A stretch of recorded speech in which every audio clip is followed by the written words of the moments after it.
Okay, thank you, Madam Speaker, for giving me this opportunity. And first, I really want to thank God for enabling all of us to be here, and more importantly, for the elections that were peaceful, and that is why we are here today. Secondly, Madam Speaker, I want to congratulate you in a very special way for you being given that position of Deputy Speaker. Receive greetings from people of Kericho, and in particular, the many women who told me when you go to Parliament, say hi to Madam Sholei, and they also gave me another responsibility. With this fact in mind, Madam Speaker, during the 11th Parliament, when there was some fracas at the late, may her soul rest in peace, the late Laposo, she had water poured on her. So this time they told me, before anything happens to Madam Speaker, be there for her. So I will always make sure that I'm on flat shoes in case there is anything, so that we come to your defense, Madam Speaker. So, and secondly, I want to congratulate the Speaker, Honorable Wetangula, who is a seasoned politician. He deserves this position, having rose through the ranks, being in Parliament for all these years. So once more, congratulations to him. I want to thank the people of Kericho County who gave me the opportunity to come to Parliament. This is a dream that I had from so many years. I just remember when I was in class 6, we had a debate between class 6 and 7, and I was in class 6, and it was very simple. It was a motion of a teacher is better than a donkey driver.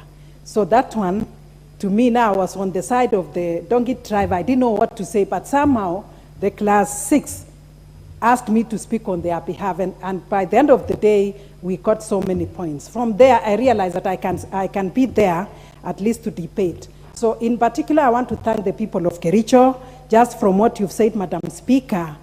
And being 001 in 13 Parliament is not a mean achievement. Though I'm not a ranking member, you will realize that coming to Parliament unopposed, it is by the grace of God, the favor of God, and more so the trust and the faith that the many people of Kericho County had and have in me. I promise that I will work hard. I promise that I will do my duty diligently as per the oath that I took to do the oversight role, legislation, Madam Speaker, and all the roles that are assigned to me. And in particular, today is International Day for Girl Child.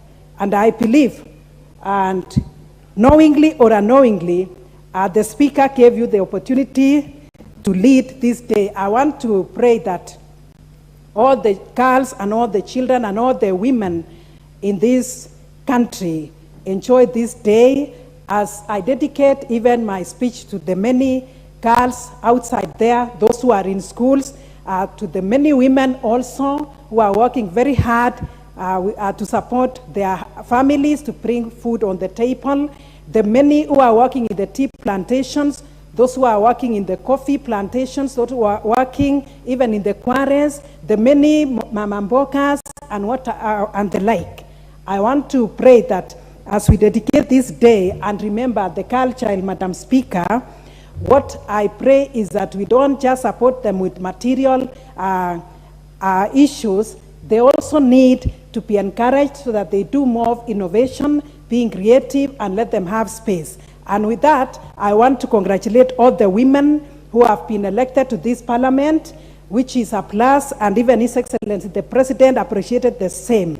And in line with that also, the 2/3 gender rule, when it comes to the nomination of the CSS, I want to appreciate and the President and say that he did his part, and I believe this House will pass, will actually come to uphold all the nominees for the position of the CSS. In particular, I also want to congratulate Honorable Florence Pore, who is my predecessor. I am here because that, and I became the woman representative, and now she got another position. I congratulate her, and I believe this House will actually uphold our position.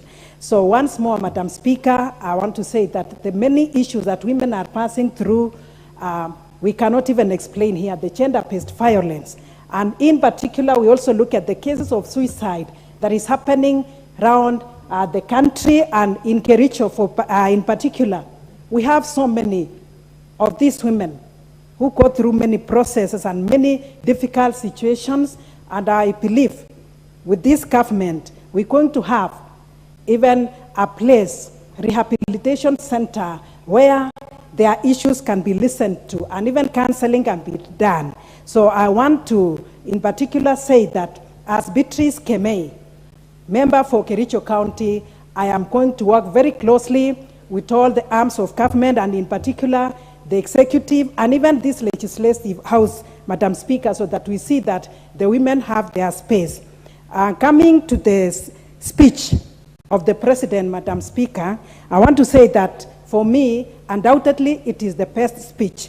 The President, for that matter, I want to tell this House that some of us was saying the speech of the President was very short.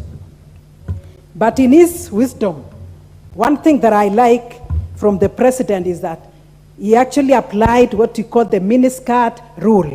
And the rule says, short enough to cover the subject and long enough to maintain the interest. At the end of the speech, members were very excited